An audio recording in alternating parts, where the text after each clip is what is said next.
ialah mendekatkan diri kepada Allah. Allahu Akbar. Ada orang. Oh, ini Samsudin itu sama. Iya, saya. Tidak apa-apa, dulu aja kalau. Ngerti tekau begini. Zaman itu kesini mau apa?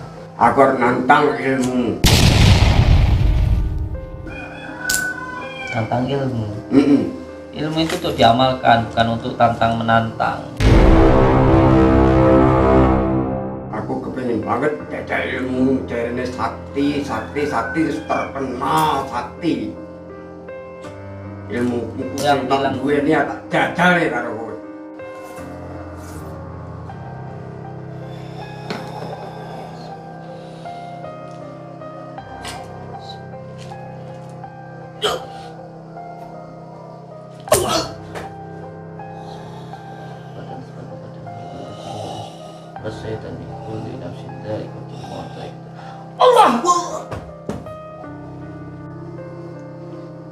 Jenggot bulat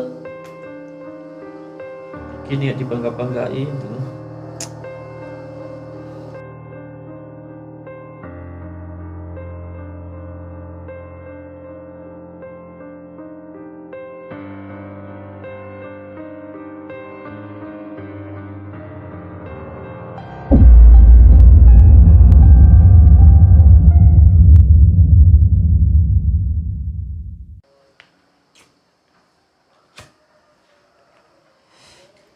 Maaf Bos, mau nanya lagi.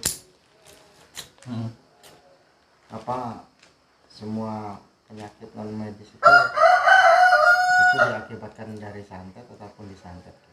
Iya, ini yang sering jadi salah pemahaman, bahwa kalau orang beranggapan ketika dia berobat ke tabib atau ke kiai atau ke dukun pasti nanti dikatakan sakitnya itu karena santet, kan begitu. Kalau berobat ke dukun, oh pasti ini karena santet, kan begitu. Kalau berobat ke dokter dikatakan mah gitu. Padahal sejatinya tidak seperti itu. Tidak semua penyakit non medis itu karena santet, itu tidak. Penyakit non medis itu ada 3. Yang pertama itu bisa karena ain. Yang kedua bisa dikarenakan ketempelan. Dan yang ketiga bisa karena sihir gitu. Jadi tidak semua penyakit non medis itu karena santet, karena sihir, tidak begitu. Ada yang karena ain, ada yang karena ketempelan, ada yang karena sihir. Apa itu penyakit non medis karena ain? Nah, ini penyakit karena ain ini menurut baginda Rasulullah SAW ini yang nanti pada akhirnya banyak sekali menimpa umat-umat beliau di akhir zaman, yaitu di zaman sekarang ini, yaitu penyakit yang dikarenakan karena pujian. Nah, ini pujian yang tidak menyertakan asma Allah ini bisa menyebabkan penyakit ain. Biasanya sering sakit kepala, sering pusing, was-was, akhirnya kena penyakit jantung, emah dan lain sebagainya. Ini penyakit ini diakibatkan oleh karena ketempelan. Nah, karena ain, bukan karena ketempelan, karena ain. Nah, penyakit karena ain ini dikarenakan pujian yang tidak menyertakan asma Allah. Ini bisa menyebabkan penyakit ain. Nah, penyakit ain ini seseorang dipuji karena tidak menyertakan asma Allah. Jadi jangan senang dipuji ya, karena pujian itu apabila tidak menyertakan asma Allah bisa menyebabkan penyakit ain. Contoh, ketika seseorang yang senang selfie, senang foto-foto di Facebook maupun di Instagram, ini biasanya yang paling sering ini perempuan ini, walaupun laki-laki juga banyak yang senang sekali foto-foto begitu terus dipajang di Facebook, di Instagram. Setelah itu nanti dipuji orang. Nah, pujian yang tidak menyertakan asma Allah inilah yang bisa menyebabkan penyakit ain. Oleh sebab itu kan kita sering dengar dulu dari orang-orang tua kita dulu, kalau punya anak senang makan itu jangan diomong. Itu kan kalau diomong kadang makannya banyak gitu, terus besoknya tidak doyan makan kan, makanya jadi omong kalau anak seneng makan kan gitu. Itu tadi bisa menyebabkan penyakit ain. Sedangkan penyakit ain ini cara pengobatannya dengan cara mengambil sumber dari yang menyebabkan ain tadi. Kalau ainnya dari orang tuanya, maka ya orang tuanya suruh wudhu, terus air wudhunya nanti ditampung dibuat mandi anaknya tersebut. Lah terus kalau yang menyebabkan Ain ini orang se-Indonesia, contoh foto di Facebook, terus yang lihat orang se-Indonesia dunia, apa kita mau minta air wudhu orang dunia se-Indonesia? Kan nggak mungkin kan begitu. Makanya ini yang paling sering menimpa saudara-saudara kita begitu. Itu yang pertama karena Ain. Yang kedua, penyakit non medis karena ketempelan. Nah, penyakit non medis karena ketempelan ini jin menempel karena kesalahan orang itu sendiri. Jadi bukan karena disuruh atau karena sihir. Contoh ketika seseorang wanita yang datang bulan, nah setelah itu darah haidnya itu tidak dicuci dulu, tapi langsung dibuntel, dimasukin di kantong kresek, nah nanti dibuang di tong sampah, sama tukang sampahnya itu dibakar. Nah itu nanti asapnya atau baunya nanti itu mengundang bangsa jin, karena memang bangsa jin itu makanannya adalah gondo, bau-bauan begitu. Nah ketika itu nanti dihisap, dijilati sama jin tersebut, maka nanti akan menjadi ikatan dengan yang punya darah tersebut, sehingga punya penyakit was-was, susah punya keturunan, disukai jin dan lain sebagainya, sering pusing dan sebagainya, ini karena itu. Atau yang kedua, jin menempel karena seseorang yang cara bertoharohnya atau bersucinya itu tidak benar. Contoh wanita ini, kalau kita bicara tentang fikih memang agak-agak jorok. Kalau cebok itu kan jarinya harus dimasukkan ke dalam nih, nggak cuma dibasuhkan toh. Nah ini makanya pentingnya belajar usul fikih itu supaya bisa bersuci dengan benar. Nah ketika dia bersucinya tidak benar, dengan hanya dibasuhkan saja, dimasukkan tadi, ini nanti kelamaan jin nanti jadi, karena ini tadi kotor jorok, nanti jin akan menempel di sini. Nah ketika bertoharohnya bersuci tidak benar, itu nanti bisa menimbulkan penyakit pusing kan gitu, was-was, bahkan penyakit medisnya, karena dari non medis bisa ke medis begitu. Nanti bisa punya penyakit kista gitu, bahkan kanker apa namanya itu kalau perempuan itu, kanker kelamin itu, iya apa, serviks. Nah seperti itu gitu. Itu untuk perempuan. Laki-laki juga bisa terkena gitu. Contoh laki-laki yang suka nonton film porno, melakukan inoni, itu nanti ketika dia melakukan inoni, nanti spermanya itu bisa diterima oleh bangsa jin begitu. Nah nanti bisa menjadi pengikat antara orang yang sering, makanya orang sering melakukan inoni itu biasanya akan terus ketagihan untuk melakukan itu. Kenapa? Nanti menjadi ikatan dengan bangsa jin tadi begitu. Nah atau juga jin menempel itu karena nasab. Jadi menempel itu bisa karena perbuatan kita sendiri, karena maksiat, bisa juga karena nasab. Nah kalau karena nasab ini biasanya dulunya semuanya nih orang tuanya pernah punya ilmu, nah belajar ilmu, akhirnya orang tuanya meninggal tapi hodamnya kan masih. Nah hodamnya tadi menurun ke anaknya, sehingga anaknya ketempelan jin yang dari orang tuanya dulu begitu. Nah makanya banyak sekali sekarang ini yang terjadi seperti itu, semuanya bisa melihat jin dan lain sebagainya, atau dikatakan indigo. Padahal indigo kalau menurut saya, indigo itu bukan sebuah kelebihan tapi penyakit. Karena seorang mampu melihat jin itu karena dua. Yang pertama, karena memang jinnya itu ada di dalam dirinya. Nah kalau menempelnya di bagian kening, biasanya ini sering melihat penampakan-penampakan dan tanda-tandanya dadanya sesak. Nah kalau jinnya itu menempel di portalnya sini, yang dirasakan biasanya sering berat, terus sering was-was dan lain sebagainya gitu. Makanya indigo itu bukan sebuah kelebihan tetapi sebuah penyakit gitu.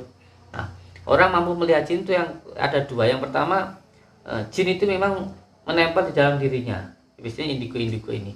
Yang kedua, orang mampu melihat jin karena ilmunya, tentunya dilihat dari syariatnya, dari sholatnya, sedang zikirnya, dan tidak melakukan maksiat kan begitu. Nah ini jin menempel karena nasab. Ada juga jin menempel karena pusaka, pusaka yang mungkin tidak memahami tentang asbabun nuzulnya, tidak paham tentang keilmuannya begitu, atau belajar ilmu yang tanpa nasab kan begitu. Dan masih banyak yang lainnya. Ini yang karena ketempelan kan begitu. Kadang orang tuanya pernah punya pesugihan, anaknya juga hanya terkena dampak dari jin orang tuanya tadi kan begitu, itu bisa. Atau mungkin kita makan di rumah makan atau di warung, yang warung itu punya pelarisan. Nah, pelarisan ini kadang-kadang menggunakan jin, nah sehingga makan di situ enak begitu. Nah, ini nanti kalau mau makan di situ dan tidak membaca bismillah, ini nanti bisa menjadi ikatan dengan jin tersebut begitu. Makanya kalau makan dimanapun ya baca bismillah, intinya seperti itu. Itu yang karena ketempelan. Atau yang ketiga, ini baru yang ketiga, itu karena sihir. Nah, kalau sihir ini tentu ada beberapa macam kan begitu. Kalau ada yang ditanam ya berarti dari tanah atau tanah kuburan dan sebagainya. Obatnya juga ada yang dari tanah.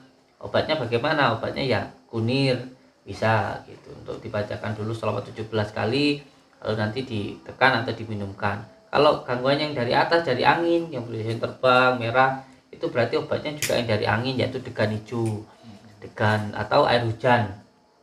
Yang dari angin juga obatnya dari angin. Kalau yang dari tanah, obatnya juga yang ada di dalam tanah, yaitu kunir gitu. Kalau yang dari atas, yang kekuatan angin ya obatnya dari degan, kalau enggak dari air hujan. Itu yang karena ketempelan, yang karena sihir gitu.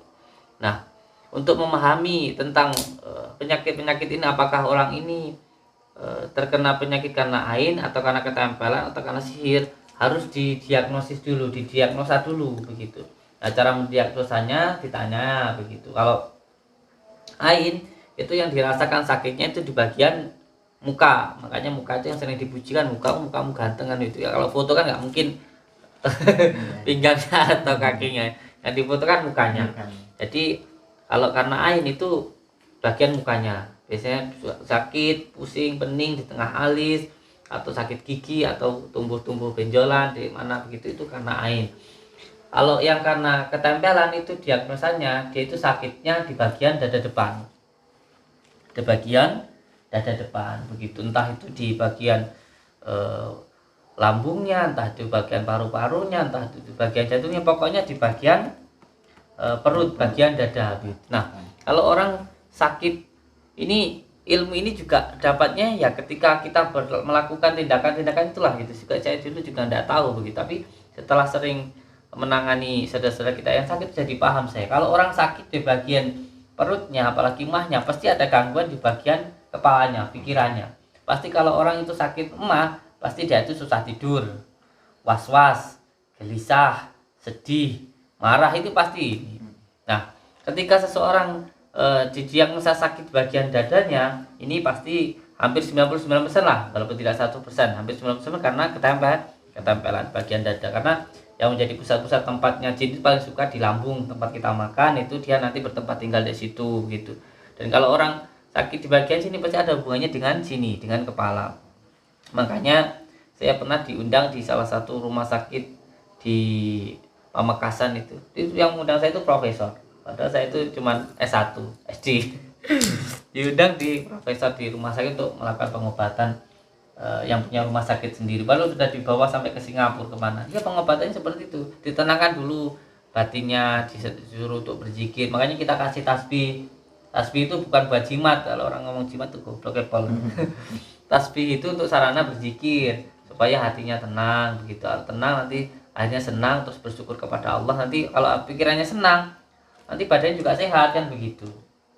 Nah, kalau itu karena ketempelan di bagian dada depan. Kalau sihir itu yang dirasakan di bagian tulang belakang, di berat nih, di bagian tengkuk ini sering berat, kepala belakang sering sakit, terus di tulang belakang ini panas. Ini menandakan kalau orang ini mengalami gangguan sihir. Jadi harus dipahami dulu. Tidak semua karena santet. Ini kalau orang ngomong nggak pakai ilmu, kadang kalau berobat ke dukun pasti karena disantet kan begitu. Enggak cuma itu. Kecuali kalau dukun apal-apal itu baru. Tapi kalau dukun yang dari agama Islam atau tabib kan begitu.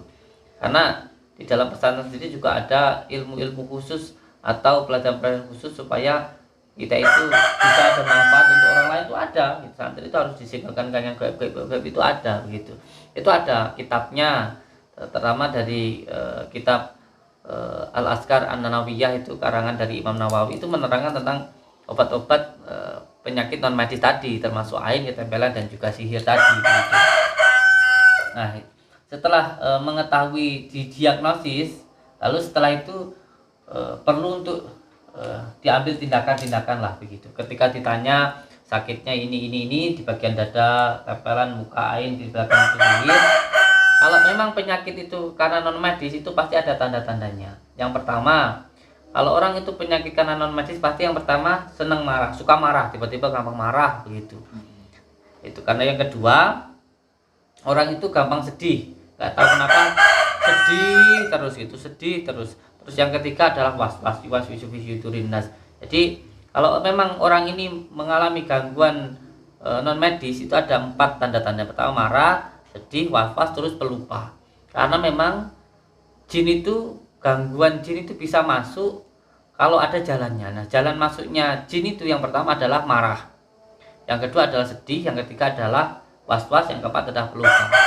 Makanya saya untuk melawan ilmu santet itu nggak perlu macam-macam.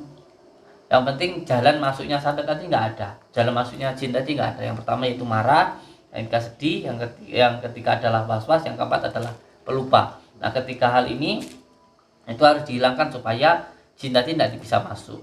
Makanya saya itu kalau ada apa-apa di pondok maupun di dalam itu ada bunga, ya anggap aja itu bunganya orang mati yang jatuh. Ada garam, ya anggap aja itu mungkin orang yang jualan etek sayur itu garamnya jatuh gitu. Ya nggak usah dipikirkan, nanti kalau mikir malah itu nanti masuk gitu loh. Kalau kitanya santai, makanya orang yang nggak bisa disantet itu sebenarnya adalah orang yang selalu bahagia, yang selalu tersenyum. Tapi ya jangan tersenyum terus nanti dikira orang gila ya. Ya maksudnya orang yang bahagia. Nah, orang yang bahagia itu adalah orang yang bersyukur. Orang yang bahagia itu nggak bisa disantet. Susah banget orang disantet itu orang yang hatinya selalu bahagia. Itu yang paling susah disantet gitu loh. Jadi itu yang perlu dipahami ya. Tidak semua orang penyakit karena non medis itu karena disantet itu enggak. Jadi kadang orang ngomong kan nggak paham gitu.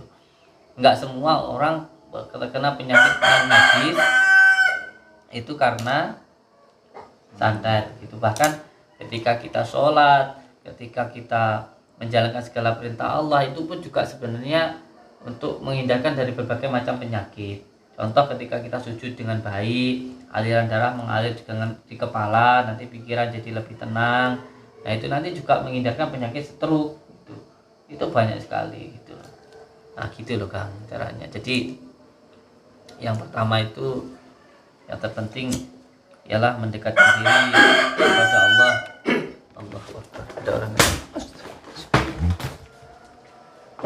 ini tambutin itu sama. iya saya. Tidak apa-apa duduk aja kalau. Ngerti tekak begini. Zaman itu kesini mau apa? Agar nantang ilmu. Tantang ilmu. Mm-mm. Ilmu itu untuk diamalkan, bukan untuk tantang menantang. Terus? Ya, soalnya kalau punya ilmu itu untuk bantu orang. Punya ilmu nyangkol ya buat nyangkol, punya ilmu tukang ya buat nukang gitu. Buat nolong orang, bukan buat nantang orang. Masa punya ilmu buat nantang orang sama itu? Ya, tiba-tiba marah-marah itu mau ya sama itu telepon gimana? Aku kepingin banget jajal ilmu jarine sakti terkenal sakti. Ilmu Yang sing bilang- tak duweni tak jajale karo kowe. Yang bilang saya sakti itu siapa? Saya pernah ya bilang yang ada masalah tuh di hati sama sendiri, marah-marah sendiri. Saya kan nggak pernah ngurusin hidup panjenengan. Panjenengan tiba-tiba kesini nantang saya. Sama yang ngurusin saya berarti panjenengan tuh mungkin iri atau marah sama saya, nggak tahu kenapa. Ngopi. Kak, Ini kopi ya. sampe ora. Tujuh aku rene mong yo mek arep jajal ilmumu kuwi. Sepiro kakiyasane ilmumu jarine sakti kuwi. Jajal ilmu kok harus datang. Kalau memang sama punya ilmu jarak jauh kan bisa. Harus datang ke sini. Ilmu sampean apa? Ora perlu tak dudoni ilmuku. Ilmu diduduh nih. Kalau ditunjukkan niatnya untuk dakwah ya tidak masalah. Ya semua yang dipertontonkan kan hiburan. Kan gitu. Terus kalau marah kan berarti masalahnya di sampean sendiri gitu loh. Sampean juga kesini juga aneh, kenapa coba? Ayo. Aku rene mong yo pengen petuk jenenge Sangtin kuwi berhadapan. Ya kuwi aku ilmuku sing tak duweni ya tak jajane karo kowe. Jajal gimana sekarang? Ayo monggo. Wis. Pengen? Monggo sampean. Siapa? Kalau saya sudah pasrah sama Allah, monggo kerja sampean.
Bismillah.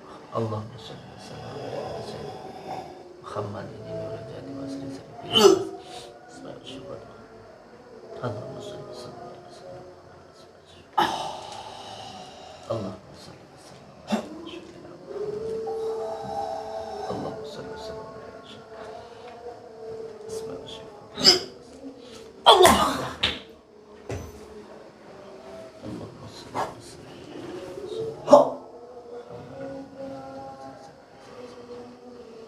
Allahumma shalli wa sallim ala sayyidina Allahumma shalli wa sallim. Allahumma shalli wa sallim. Allahumma shalli wa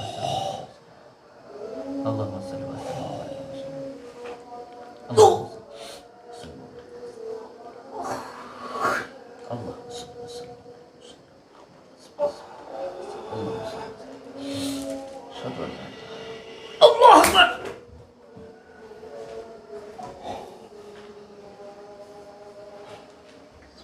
Cuk semangat musik aja panggung kelasku. Tak panggung.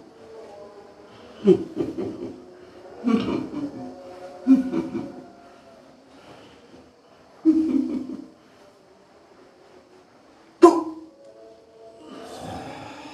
Allahumma salli wa sallim ala sayyidina Muhammad fi sayyidil asmi wa sifat. Allahumma salli wa sallim. Asyhadu an la ilaha illallah. Asyhadu an la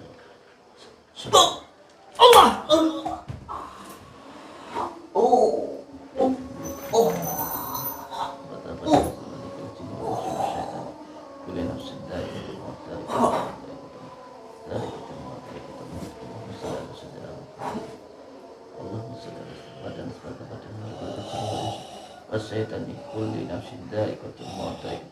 Allah.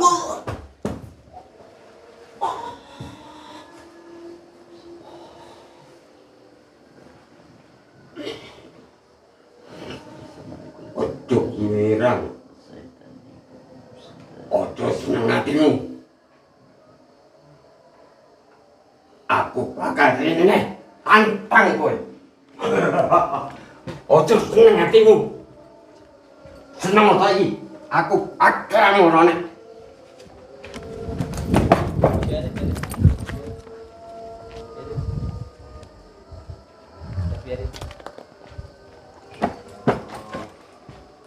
Apa ini?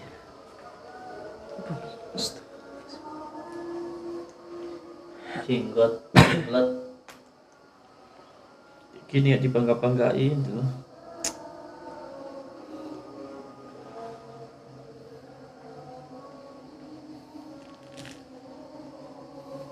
Jenggot namanya. Bakar aja. Bakar ini kan.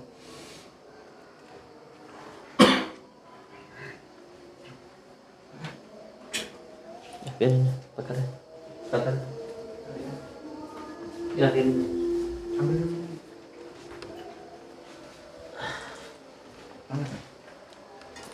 Bakar.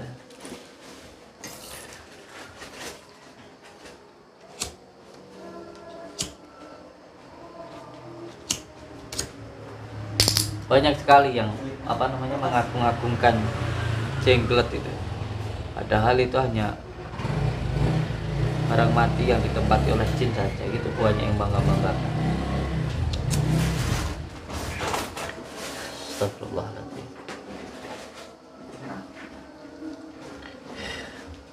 Dibakar mawon.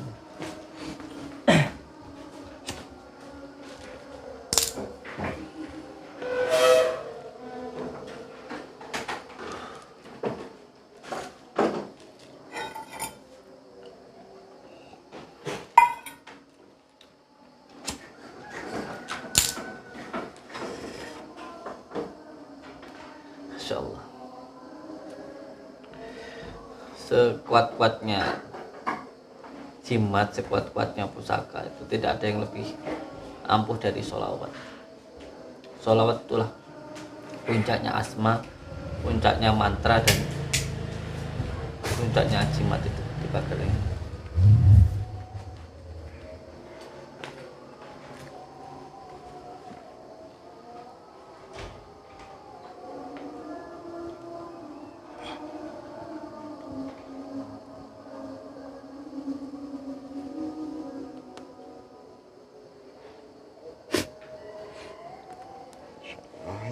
ini bisa digunakan.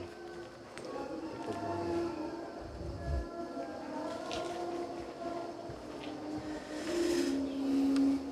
Puncak dari asma, puncak dari mantra, dan puncak dari semua mantra itu sholawat. Yang penting diamalkan sholawatnya. Yang penting berpegang teguh kepada Allah, tali Allah, menjalankan sholat, amalkan sholat, berarti kepada orang tua, hidup kita pasti selamat dunia dan akhirat. Semoga saja dulu.